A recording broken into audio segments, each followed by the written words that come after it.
ತರ್ತೇವಲ್ಲ ಮೆಣಸು, ಅದೇ ಗುಂಟೂರು ಮೆಣಸು ಅಂತ ಹೇಳ್ತೇವಲ್ಲ, ಕುಂಟೆ. ಇದು ನೋಡಿ ಅಂಗಡಿಯಲ್ಲಿ ಸಿಗ್ತಲ್ಲ, ಅಷ್ಟೇ ದೊಡ್ಡ ಸೈಜಲ್ಲಿ ಉಂಟು. ಇದಕ್ಕೆ ಅಲ್ಲಿಂದ ಸೋಗಿ ತಿಂತಾನೆ ಅವ. ಉಂಟಲ್ಲ, ನಾವು ಕೊತ್ತಂಬರಿ ಸೊಪ್ಪಿನ ಬದಲಿಗೆ ಯೂಸ್ ಮಾಡ್ತೇವೆ, ಆಯಿತಾ. ಸೇಮ್ ಕಾಜು ಹೇಗೆ ಕಾಣ್ತಿದ್ದೆ ನನ್ನ ಕಾಜು, ಚಂದ ಕಾಣ್ತಿದ್ದೇನೆಲ್ಲ ಕಾಜು ಬಿ. ಈಗ ಹೇಳ್ತಾರೆ ನಿಮ್ಮ ಮನೇಲಿ ಅಷ್ಟು ದನ ಉಂಟಲ್ಲ, ಚಂದ ಅಲ್ಲ ಅಂತೇಳಿ ಬಂದು ಮುಟ್ಟಿ ಮಾತಾಡಿಸ್ತಾರೆ. ಆದರೆ ಅವರು ಒಂದು ದನ ಕೂಡ ಸಾಕೋದಿಲ್ಲ, ಗೊತ್ತಾಯ್ತಾ. ಅಂದರೆ ಅವರಿಗೆ ಗೊತ್ತುಂಟು ದನಗಳಿದ್ರೆ ಎಲ್ಲಿ ಹೋಗ್ಲಿಕ್ಕಾಗೋದಿಲ್ಲ, ಎಲ್ಲಿ ಸುತ್ತಲಿಕ್ಕಾಗೋದಿಲ್ಲ. ಹಾಯ್ ಎಲ್ರಿಗೂ ಕೂಡ ನಮಸ್ತೆ. ಎಲ್ಲರೂ ಹೇಗಿದ್ದೀರಾ? ಎಲ್ಲರೂ ಆರಾಮ ಸೌಖ್ಯ ಅಂತ ಅಂದ್ಕೊಳ್ತಿದ್ದೇನೆ. ನಾನು ನಿಮ್ಮ ಅನುಷಾ ಕೃಷ್ಣ ನಾಯಕ್. ಹಾಗೆ ನನ್ನ ಚಾನಲನ್ನು ನೀವು ಮೊದಲ ಸಾರಿ ನೋಡ್ತಿದ್ದೀರಾ ಅಂದರೆ ಪ್ಲೀಸ್ ಸಬ್ಸ್ಕ್ರೈಬ್ ಮಾಡಿ, ಅಲ್ಲೇ ಇರೋ ಬೆಲ್ ಐಕನ್ ಒತ್ತಿ. ಹಾಗೆ ನಿಮ್ಮ ಫ್ಯಾಮಿಲಿ ಫ್ರೆಂಡ್ಸ್ ಒಟ್ಟಿಗೆ ಶೇರ್ ಮಾಡೋದನ್ನು ಕೂಡ ಮರಿಬೇಡಿ. ಇವತ್ತಿನ ವ್ಲಾಗ್ ಸ್ಟಾರ್ಟ್ ಮಾಡುವ, ಲೆಟ್ಸ್ ಗೋ. ಇದು ಬೆಳಗ್ಗೆ ದೇವರಿಗೆ ದೀಪ ಇಡುವಾಗ ನಮ್ಮ ಕಾಜು ಬೀತಾನಲ್ಲ, ಹೊಸ ಒಟ್ಟಿಗೆ ಇತ್ತ ಆಯಿತಾ. ಹಿಂದಿಂದಲೇ ಬರೋದು, ಹೂ ಕೊಯ್ಯುವಾಗ, ದೀಪ ಇಡುವಾಗ ಎಲ್ಲ ಮಾಡುವಾಗ ಒಟ್ಟಿಗೆ ಇದ್ದ. ಹಾಗೆ ಅವನಿಗೆ ಸಹ ಒಂದು ಬೊಟ್ಟಿಟ್ಟದ್ದು ನೋಡಿ ಹೇಗೆ ಕಾಣ್ತಿದ್ದೆ ನನ್ನ ಕಾಜು, ಚಂದ ಕಾಣ್ತಿದ್ದೇನೆಲ್ಲ ಕಾಜು ಬಿ. ಮಾರ್ಚ್ 3ಕ್ಕೆ ಯಾರ್ದೆಲ್ಲ ಬರ್ತ್ಡೇ ಉಂಟು, ನಿಮಗೆಲ್ಲರಿಗೂ ಕೂಡ ವಿಶ್ ಯು ಹ್ಯಾಪಿ ಬರ್ತ್ಡೇ, ಹುಟ್ಟುಹಬ್ಬದ ಹಾರ್ದಿಕ ಶುಭಾಶಯಗಳು. ಯಾವಾಗಲೂ ಖುಷಿಯಾಗಿ ನಗ್ತಾ ಇರಿ. ಹಾಗೆ ಮಾರ್ಚ್ 3ಕ್ಕೆ ಯಾರ್ದೆಲ್ಲ ಬರ್ತ್ಡೇ ಉಂಟು ಅವರಿಗೆ ಈ ವ್ಲಾಗನ್ನು ಶೇರ್ ಮಾಡಿ ಹ್ಯಾಪಿ ಬರ್ತ್ಡೇ ಹೇಳೋದನ್ನು ಮರಿಬೇಡಿ. ಬೆಳಗಿದು ಕೆಲಸ ಎಲ್ಲ ಆಗಿ ನಾನು ದನಗಳನ್ನೆಲ್ಲ ಹೊರಗಡೆ ಕರ್ಕೊಂಡೋಗಿ ಕಟ್ಟಿಯೆಲ್ಲ ಬಂದೆ. ಸುಮಾರು ಹೊತ್ತಾಯ್ತು ಇವತ್ತು ವ್ಲಾಗ್ ಸ್ಟಾರ್ಟ್ ಮಾಡುವಾಗ. ನನಗೆ ಬೇರೆ ಬೇರೆ ಕೆಲಸ ಎಲ್ಲ ಇತ್ತು, ಹಾಗಾಗಿ ಆಗಲಿಲ್ಲ ಬೇಗ ವ್ಲಾಗ್ ಸ್ಟಾರ್ಟ್ ಮಾಡುವ ಅಂತ ಅಂದ್ಕೊಂಡೆ.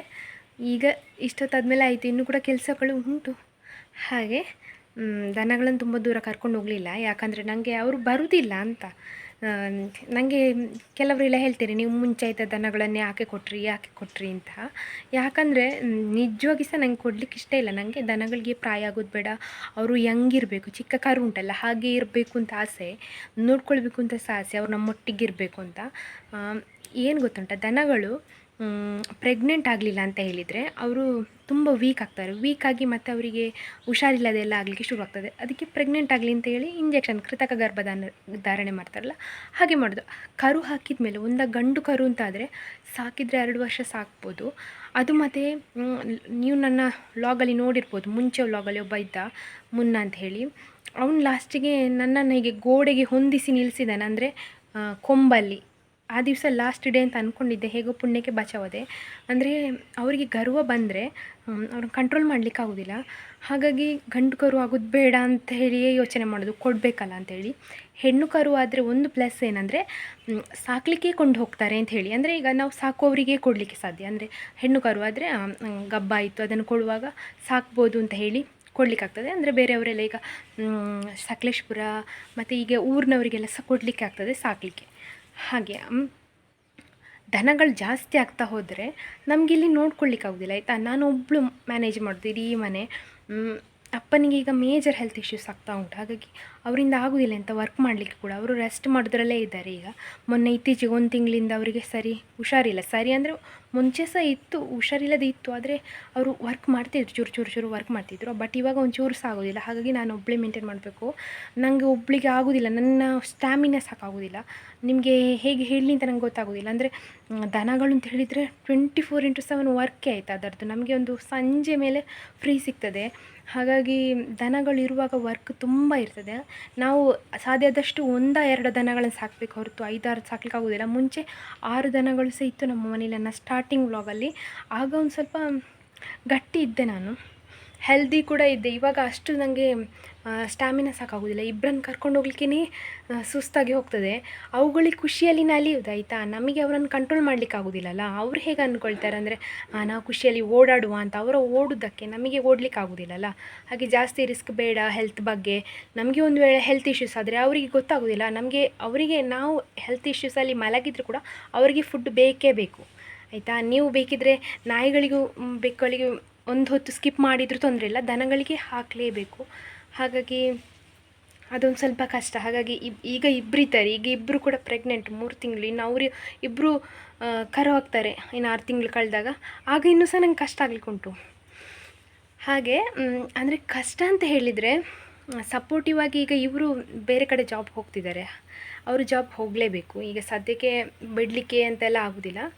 ಹಾಗಾಗಿ ನಾನು ಅಡ್ಜಸ್ಟ್ ಮಾಡ್ತಾ ಇದ್ದೇನೆ, ಅಂದರೆ ಮ್ಯಾನೇಜ್ ಮಾಡಲಿಕ್ಕೆ ಟ್ರೈ ಮಾಡ್ತಿದ್ದೇನೆ, ಮ್ಯಾನೇಜ್ ಮಾಡ್ತಾ ಕೂಡ ಇದ್ದೇನೆ. ಹಾಗೆ ನೋಡುವ, ಇನ್ನು ನೆಕ್ಸ್ಟ್ ಬೆಳಿಗ್ಗೆ ಎಲ್ಲ ಹಾಲು ಕರೀಲಿಕ್ಕೆ ಅವ್ರು ಸಹ ಇರ್ತಾರಲ್ಲ ಸಪೋರ್ಟ್ ಆಗಿ, ತಿನ್ನಲಿಕ್ಕೆ ಸಾಕಾಗೋದಿಲ್ಲ ಫುಡ್, ಹಾಗೆಲ್ಲ ಸುಮಾರು ಕಷ್ಟಗಳಿರ್ತದೆ. ನೋಡಲಿಕ್ಕೆ ಚಂದ ದನಗಳನ್ನು ಸಾಕಿ ಸಾಕಿ ಅಂತ ಹೇಳೋರು ಹೇಳ್ತಾರೆ, ಆದರೆ ಸಾಕ್ಲಿಕ್ಕೆ ಯಾರಿಗೆ ಸಹ ಬೇಡ ಆಯಿತಾ. ಈಗ ಹೇಳ್ತಾರೆ ನಿಮ್ಮ ಮನೇಲಿ ಅಷ್ಟು ದನ ಉಂಟಲ್ಲ, ಚಂದ ಅಲ್ಲ ಅಂತೇಳಿ ಬಂದು ಮುಟ್ಟಿ ಮಾತಾಡಿಸ್ತಾರೆ, ಆದರೆ ಅವರೊಂದು ದನ ಕೂಡ ಸಾಕೋದಿಲ್ಲ, ಗೊತ್ತಾಯ್ತಾ.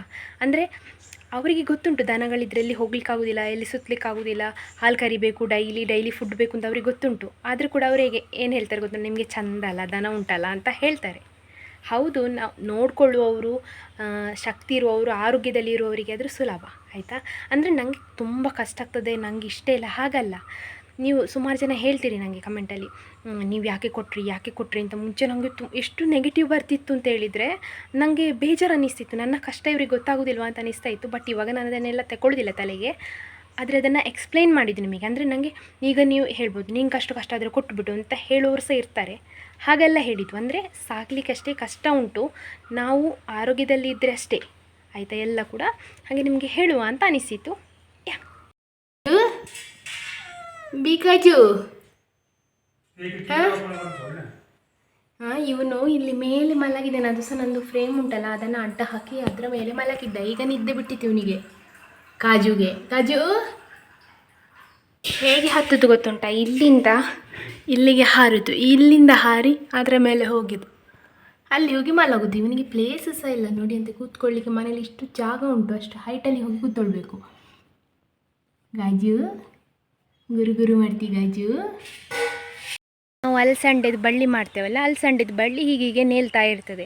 ಈ ಬಳ್ಳಿಯಿಂದ ನಾವು ಪಾಸ್ ಆದರೆ, ಅಂದರೆ ಹೀಗೆ ಕುತ್ತಿಗೆಗೆ ಏನಾದ್ರು ತಾಗಿ ಹೋದರೆ ಉಂಟಲ್ಲ, ನಮಗೆ ಅದು ರಾತ್ರಿ ಒಂದು ಹುಳ ನೋಡಿ ಮೇಯ್ದು ಸ್ಕ್ರ್ಯಾಚಸ್ ಮಾಡ್ತದೆ. ನಿಮಗೆ ಗೊತ್ತಿರ್ಬೋದು, ಈಗ ಅಡ್ಡ ರೈಲ್ ಪಟ್ರಿ ಥರ ಸ್ಕ್ರ್ಯಾಚ್ ಆಗ್ತದಲ್ಲ, ಹಾಗೆ ಆಗ್ತದೆ. ಈಗ ನನಗೆ ಒಂದು ಸೈಡಲ್ಲಿ ತಾಗಿ ಹೋಯ್ತು, ಅಂದರೆ ಹುಲ್ಲು ತಗೊಂಡು ಹೋಗಬೇಕಾದ್ರೆ ನನಗೆ ಅದನ್ನು ಸರಿಸುವಷ್ಟು ಆಗಲಿಲ್ಲ, ಅಂದರೆ ಎರಡು ಕೈಯಲ್ಲಿ ಸಹ ಹುಲ್ಲಿತ್ತು, ಹಾಗೆ ಅದು ಇಲ್ಲಿ ತಾಗಿ ಹೋಯ್ತು. ಈಗ ಉರಿತಾ ಉಂಟು, ಆಗದಿಂದ ಉರಿತುಂಟು, ನಾಳೆಗೊಂದು ಗೆರೆ ಬರ್ತದೆ.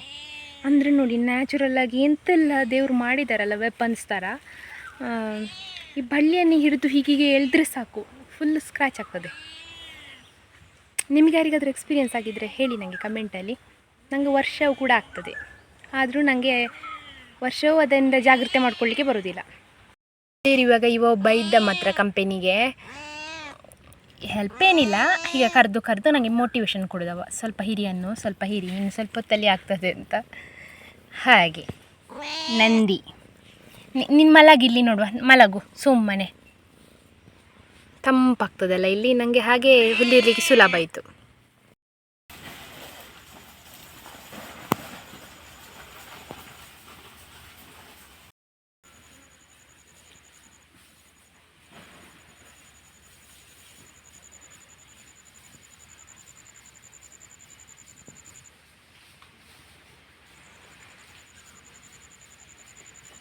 ಇವತ್ತು ಬೆಳಿಗ್ಗೆ ಪಂಪ್ ಸ್ಟಾರ್ಟ್ ಮಾಡಿದ್ದು ನಿಲ್ಲಿಸಲಿಲ್ಲ, ಹಾಗೆ ಈಗ ನಿಲ್ಲಿಸಲಿಕ್ಕೆ ಹೋಗ್ತಿದ್ದೇನೆ ನಾನು.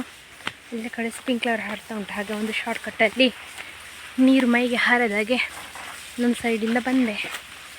ಸುಮಾರು ಹೊತ್ತಾಯಿತು ಸ್ಟಾರ್ಟ್ ಮಾಡಿ. ನನಗೆ ಅದು ಹುಲ್ಲು ಹಿರಿತಾ ಇದ್ದೆಲ್ಲ ನೆನಪೇ ಇರಲಿಲ್ಲ. ಈಗ ಅಪ್ಪ ಕೇಳಿದರು ಪಂಪ್ ನಿಲ್ಲಿಸಿದ್ದೆ ಅಂತ, ಹಾಗೆ ನೆನಪಾಗಿ ಈಗ ಬಂದೆ. ಹಾಗೆ ತೊಂದರೆ ಇಲ್ಲ, ನೀರು ಹಾರದಷ್ಟು ಒಳ್ಳೆಯದಲ್ಲ ತೋಟಕ್ಕೆ. ಪಂಪು ಬಿಸಿ ಆಗ್ತದೆ ಅಂತ ಇರ್ಬೋದು ಮೋಸ್ಟ್ಲಿ. ಕರೆಂಟಿದ್ದು ಪಂಪು, ಮುಂಚೆ ಆದರೂ ಡೀಸೆಲ್ ಪಂಪ್ ಇತ್ತು, ಅದು 1 ಗಂಟೆನೋ ಹಾರಿಸ್ತಿದ್ದದು. ಅಷ್ಟೇ ಹೊತ್ತಿಗೆ ನಾವು ಹೋಗಿ ನಿಲ್ಲಿಸಬೇಕು, ಇಲ್ಲಾದರೆ ಅದು ಡೀಸೆಲ್ ಖಾಲಿಯಾಗಿ ಪಂಪ್ ಹಾಳಾಗ್ತದೆ ಅಂತ ಹೇಳಿ ಒಂದು ಪಪ್ಪಾಯಿ ಹಣ್ಣಾಗಿದೆ, ಕೊಯ್ವನಾ? ಬರ್ತೀ ಗೂರ, ನೀನು ಬರ್ತೀ? ಟಿಂಕಿ ರೆಡಿ ಇರ್ತಾನೆ, ಬಾ ಪಪ್ಪಾಯಿ. ಸಂಜೆ ಆಯಿತು, ಹುಲ್ಲು ಮಾಡಿ ತಂದು ಹಾಕಿ ಬಚ್ಚಲಿಗೆ ಬೆಂಕಿ ಎಲ್ಲ ಹಾಕಿ ಆಯಿತು. ನಾನು ಹುಲ್ಲು ಇವತ್ತು ಅದು ಅಲಸಂಡೆದು ಸಾಲು ಉಂಟಲ್ಲ ತರಕಾರಿ, ಅಲ್ಲೇ ಪೋರ್ಷನಲ್ಲಿ ಹಿರಿದು ತಂದು ಹಾಕಿದೆ. ಅಲ್ಲಿಂಟು ನೋಡಿ, ಇವರಿಗೆ ಸಹ ಹಾಕಿದ್ದೆ. ಆಗ ಫಸ್ಟ್ ಹಿರಿದಾಗ ಒಂದು ಪಪ್ಪಾಯಿ ಹಣ್ಣಾಗಿದೆ, ಅದು ತೂತು ಕೂಡ ಆಗಿದೆ. ಟಿಂಕಿಯವರಿಗೆ ಹಾಕುವಂತ ಅಂದ್ಕೊಂಡು, ಯಾಕೆ ಗೊತ್ತುಂಟ, ಅದು ಲಾಸ್ಟಿಗೆ ಬರೀ ಸಿಪ್ಪೆ ಮಾತ್ರ ಉಳಿದಿರ್ತದೆ. ಆ ಸಿಪ್ಪೆನ ಇವರು ತಿನ್ನುವಾಗ ನನಗೆ ಬೇಜಾರು ಅನ್ನಿಸ್ತದೆ, ಅದಕ್ಕೆ ಕುಟ್ಟಿ ಹಾಕುವ, ಅವ್ರು ತಿಂತಾರಲ್ಲ ಇಬ್ಬರು. ಮನೇಲಿ ಈಗ ಇಲ್ಲಿ ಮನೆ ಎದುರು 3 ಪಪ್ಪಾಯಿದು ಗಿಡ ಉಂಟು. ಇದು 2 ಕೂಡ ಒಳ್ಳೆಯದುಂಟು ಆಯಿತಾ, ಸಿಹಿ ಉಂಟು ಈಗ ಬೇಸಿಗೆಯಲ್ಲಿ. ಆದರೆ ನಾವು ಅದೊಂದು ಗಿಡವನ್ನು ಹಕ್ಕಿಗಳಿಗೆ ಬಿಟ್ಟಿದ್ದೆವು, ದೊಡ್ಡದು. ಅವರುಂಟಲ್ಲ ಈ ಹಕ್ಕಿಗಳಿಗೆ ಅದು ಸಾಕಾಗದೆ ಇಲ್ಲಿ ಸಹ ಬಂದು ತೂತು ಮಾಡಿದೆ, ಅಲ್ಲಿ ಸಹ ಉಂಟು ಅವ್ರಿಗೆ ತಿನ್ನಲಿಕ್ಕೆ, ಆದರೂ ಅವರಿಗೆ ಇಲ್ಲಿದ್ದು ಸಹ ಹಾಳು ಮಾಡಬೇಕು ಅಂತ ಆಸೆ. ಅದಕ್ಕೆ ಟಿಂಕಿಗೆ ತೆಗಿವ. ನಾನು ಕೊಯ್ದಾಗಲೇ ಪಾಚಕ್ಕ ಅಂತ ಆಯಿತು, ಪಾಯಸ ಆಗಿ ಹೋಗಿದೆ. ಇದು ಪಪ್ಪಾಯಿ ಇಬ್ಬರು ಕೂಡ ಪಾಲು ಮಾಡಿ ಹಾಕಿದ್ದೀನಿ ನಾನು. ಅವ್ನು ನೋಡಿ ಅಲ್ಲಿ ತಿಂತಿದ್ದಾನೆ. ಹತ್ರ ಇದ್ದರೆ ಗಲಾಟೆ ಆಯಿತಾ ಇವರದಿಬ್ಬರದ್ದು, ಅದಕ್ಕೆ ದೂರ ದೂರ ಹಾಕೋದು. ಪಪ್ಪಾಯ ಅಂದರೆ ಪ್ರಾಣ ಇಬ್ಬರಿಗೆ ಕೂಡ. ಟಿಂಕಿಗೆ ಜಾಸ್ತಿ. ಮುಂಚೆ ಅವನಿಗೆ ಪಪ್ಪಾಯ ಹಣ್ಣಾಗಿ ಗೊತ್ತಾಗ್ತಿತ್ತು, ಅದು ಹೇಗೆಂದು ಗೊತ್ತಿಲ್ಲ. ಈಗ ಮಾತ್ರ ನಾವು ಕೊಯ್ಲಿಕ್ಕೆ ಬರ್ತೇವಲ್ಲ, ಪಪ್ಪಾಯ ಅಂತೇಳಿದ್ರೆ ಗೊತ್ತಾಗ್ತದೆ. ಅಷ್ಟು ಇಷ್ಟ ಅವನಿಗೆ ಪಪ್ಪಾಯ ಅಂದರೆ. ನೋಡಿ ಅವನು ಸಿಪ್ಪೆ ಸಮೇತ ತಿಂತಾನೆ. ಇದೆಲ್ಲಿಂದ ಬಂದದ್ದು ಬುದ್ಧಿ ಅಂತ ಗೊತ್ತಿಲ್ಲ ನನಗೆ, ಅಂತೂ ಪಪ್ಪಾಯದು ಸಿಪ್ಪೆ ಸಮೇತ ತಿಂತಾನೆ. ಮುಂಚೆ ನೀವು ನನಗೆ ಹೇಳ್ತಿದ್ರಿ ಕಮೆಂಟಲ್ಲಿ ಅವನಿಗೆ ಸಿಪ್ಪೆ ತೆಗೆದಾಕಿ ಅಂತ. ನಾವು ಸಿಪ್ಪೆ ಬಿಸಾಕ್ತೇವಲ್ಲ, ಅಲ್ಲಿಂದ ಸೋಗಿ ತಿಂತಾನೆ ಅವ.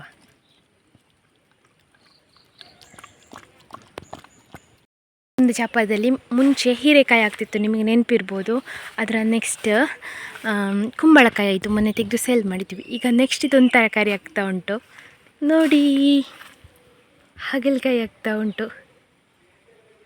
ಹಾಗಲಕಾಯಿ, ಕಂಚಲಕಾಯಿ ಅಂತೆಲ್ಲ ಹೇಳ್ತೀರಲ್ಲ ಅದೇ. ನೋಡಿ ಎಷ್ಟು ಚೆಂದ ಉಂಟಲ್ಲ, ಕ್ಯೂಟಾಗಿ. ಇನ್ನೊಂದು ನೋಡಿದ್ದೆ ಎಲ್ಲಿ, ಹಾಂ ಇಕೊಳ್ಳಿ, ಇದು ನಾನು ಪೇಟೆಯಿಂದ ತಂದ ಹಾಗಲಕಾಯಿ ಆಯಿತಾ. ಈ ಹಾಗಲಕಾಯಿದು ಸೀಡ್ಸನ್ನು, ಹಾಗಲಕಾಯಿ ಪಲ್ಯ ಎಂಥದೋ ಮಾಡಬೇಕಾದ್ರೆ, ಬೆಂದಿಯೇನೋ ಮಾಡಬೇಕಾದ್ರೆ ಸೀಡ್ಸನ್ನು ತೆಗೆದು ಬಾವಿ ಕಟ್ಟೆ ಮೇಲೆ ಇಟ್ಟಿದ್ದೆ. ಅದು ಮಳೆಗೆ ಸೀಡ್ಸ್ ಕೆಳಗಡೆ ಬಿದ್ದು ಅಲ್ಲಿ ಬೆಳೆದದ್ದು. ಅದೇ ಗಿಡ ನೋಡಿ, ಅಪ್ಪ ತಂದಿಲ್ಲಿ ನೆಟ್ಟದ್ದು.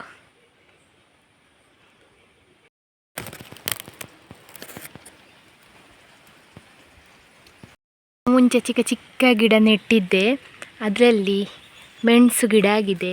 ಇದು ಮೆಣಸು ಗಿಡ ಅಂತ ಗೊತ್ತುಂಟು, ಅಂಗಡಿಯಿಂದ ತರ್ತೇವಲ್ಲ ಮೆಣಸು, ಅದೇ ಗುಂಟೂರು ಮೆಣಸು ಅಂತ ಹೇಳ್ತೇವಲ್ಲ, ಕುಂಟೆ ಮೆಣಸು ಅಂತ ಹೇಳೋದು ನಾವೆಲ್ಲ.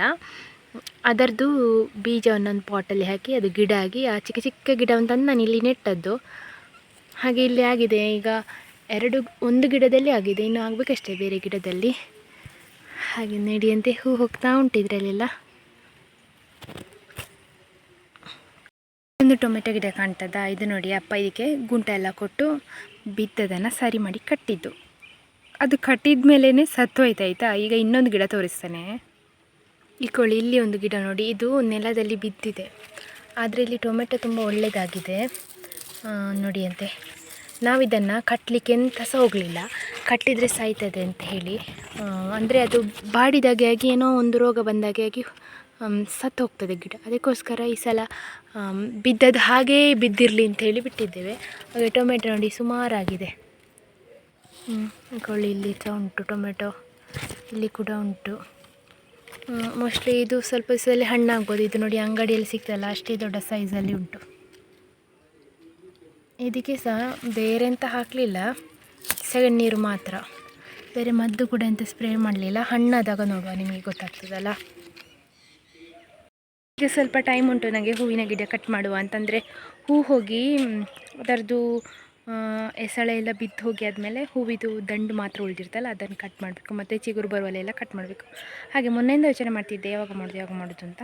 ಈಗ ಹುಲ್ಲೆಲ್ಲ ಆಗಿ ಬಂದು ಸ್ವಲ್ಪ ಫ್ರೀಯಾಗಿ ಕೂತು ಕಟ್ ಮಾಡುವ ಅಂತ, ಇಲ್ಲಾಂದರೆ ಮರೀತದೆ ನನಗೆ. ಉಂಟಲ್ಲ, ನಾವು ಕೊತ್ತಂಬರಿ ಸೊಪ್ಪಿನ ಬದಲಿಗೆ ಯೂಸ್ ಮಾಡ್ತೇವೆ ಆಯಿತಾ. ಸೇಮ್ ಕೊತ್ತಂಬರಿ ಸೊಪ್ಪಿನ ಹಾಗೆ ಪರಿಮಳ, ಅಂದರೆ ಗಿಡದಲ್ಲಿ ಒಂದು ಸ್ವಲ್ಪ ಮುಳ್ಳಿರ್ತದೆ ಆಯಿತಾ. ಇದು ತುಂಬ ಶಾರ್ಪು, ಇದರಿಂದಲೇ ಇದು ಸ್ವಲ್ಪ ಬೀಜ ಬೆಳೆದಾಗಿ ಆದಮೇಲೆ ತುಂಬ ಗಟ್ಟಿ ಆಗ್ತದೆ. ಅದರಲ್ಲಿ ಇನ್ನೊಂದು ಇದಾಗ್ತದೆ ಆಯಿತಾ, ಗಿಡ ಆಗ್ತದೆ. ಹಾಗೆ ಆಗ್ತದೆ ಅಂತ ಅಂದ್ಕೊಂಡು ನಾನು ಅಲ್ಲಿ ನಮ್ಮ ಹೂವಿನ ಸಾಲು ಉಂಟಲ್ಲ, ಫೋಕಸ್ ಆಗು ಮರೆ, ಹೂವಿನ ಸಾಲು ಉಂಟಲ್ಲ, ಅದರಲ್ಲಿ ಇತ್ತು ಸುಮಾರು ಗಿಡ. ನಾನು ಪಲಾವಿಗೆ ಅದಕ್ಕೆ ಟೊಮೆಟೊ ರೈಸ್, ಫ್ರೈಡ್ ರೈಸ್ ಅಂತ ಹೇಳಿ ಹಾಕಿ ಖಾಲಿ ಆಯಿತು. ಅಲ್ಲಿ ಗಿಡ ಕಂಟಿನ್ಯೂ ಆಗಲಿಲ್ಲ, ಅಂದರೆ ಬೆಳೀಲಿಲ್ಲ ಆಯಿತಾ. ನಾನು ಈ ಗಿಡಕ್ಕೋಸ್ಕರ ಮೊನ್ನೆಯಿಂದ ಹುಡುಕ್ತಾ ಇದ್ದೆ. ಹಾಗೆ ಈಗ ಸಿಕ್ಕಿತು ನನಗೆ ಗಿಡ. ಇನ್ನು ಇದನ್ನು ತಗೊಂಡೋಗಿ ಹೂವಿನ ಸಾಲಲ್ಲಿ ನೆಟ್ಟು ಹರಡುವಾಗೆ ಮಾಡಬೇಕಷ್ಟೇ. ನನಗೆ ಇದು ತುಂಬ ಇಷ್ಟ. ನೀವು ಯಾರಾದರೂ ಉಪಯೋಗ ಮಾಡ್ತೀರಾ ಅಂತ ಕಮೆಂಟಲ್ಲಿ ಹೇಳಿ, ಎಂತ ಹೇಳ್ತೀರಿ ಅಂತ ಸಹ ಕೂಡ ಹೇಳಿ. ಇದಕ್ಕೆ ಕಾಡು ಕೊತ್ತಂಬರಿ ಸೊಪ್ಪು ಅಂತ ಹೇಳ್ತಾರೆ ನಮ್ಮ ಸೈಡೆಲ್ಲ. ನಿಮ್ಮ ಕಡೆ ಎಂತ ಹೇಳ್ತೀರಿ, ನೀವು ಯಾರಾದರೂ ಉಪಯೋಗ ಮಾಡಿದ್ದೀರಾ ಅಂತ ಕಮೆಂಟಲ್ಲಿ ಹೇಳಿ ಆಯಿತಾ. ನಾನು ಸಂಜೆಗೆ ರೈಸ್ ಮಾಡ್ತಿದ್ದೇನೆ. ಹಾಗೆ ನನಗೆ ಇದು ಕೊತ್ತಂಬರಿ ಸೊಪ್ಪು ಬೇಕು. ನಾನು ಪ್ರತಿ ಸಲ ಶಾಪಿಂದ ತರಲಿಕ್ಕೆ ಆಗೋದಿಲ್ಲಲ್ಲ, ಹಾಗೆ ಇದನ್ನು ಯೂಸ್ ಮಾಡೋದು. ಮೊನ್ನೆಯಿಂದ ಹುಡುಕ್ತಿದ್ದೆ ನನಗೊಂದು ಗಿಡ ಸಿಗಬೇಕು, ಎಲ್ಲಿಂದಾದರೂ ಉಂಟಾ ಅಂತ. ಅಂದರೆ ಅದು ನಾನು ಹುಲ್ಲೇರಿವಾಗ ಮೋಸ್ಟ್ ಆಫ್ ದಿ ಗಿಡ ಎಲ್ಲ ಸತ್ತೋಯ್ತು. ಅಂದರೆ ಹುಲ್ಲೇರಿವಾಗ ಕತ್ತಿದಾಗಿ ಸತ್ತೋಯ್ತು. ಈಗ ಅದರದ್ದು ಇನ್ನೊಂದು ಗಿಡ ಆಗಿದೆ, ಅದನ್ನು ತಂದೀಗ ಹೂವಿನ ಸಾಲಲ್ಲಿ ನೆಡಬೇಕು. ಹೂವಿನ ಸಾಲಲ್ಲಿ ಸುಮಾರು ಗೊಬ್ಬರ ಉಂಟಲ್ಲ, ಹಾಗಾಗಿ ಒಳ್ಳೆಯದಾಗ್ತದೆ ಅಂತ ಹೂವಿನ ಸಾಲಲ್ಲೇ ಸುಮಾರು ಇತ್ತು. ಅದೇ ಅಲ್ಲಿಗೆ ಹೋಗಿ ಹರಡಿದ್ದು. ನಾನು ಅದು ಹೇಳಿದೆಲ್ಲ, ಅದರಲ್ಲಿ ಒಂದು ಸೀಡ್ ಬರ್ತದೆ, ಅದನ್ನು ಬಿಸಾಡಿದರೆ ಆಗ್ತದೆ. ಆದರೆ ಈಗ ಹೂವಿನ ಸಾಲಲ್ಲಿ ಇದ್ದದ್ದೆಲ್ಲ ಕೂಡ ಸತ್ತೋಯ್ತು. ನನ್ನ ಫ್ರೈಡ್ ರೈಸಿಗೆ ಅದಕ್ಕೆ ಇದಕ್ಕೆ ತೆಗೆದು ಈಗ ಅದನ್ನು ತಂದು ಅಲ್ಲಿ ನೆಡಬೇಕು ಅಂತ ಇದ್ದೇನೆ. ನೋಡುವ.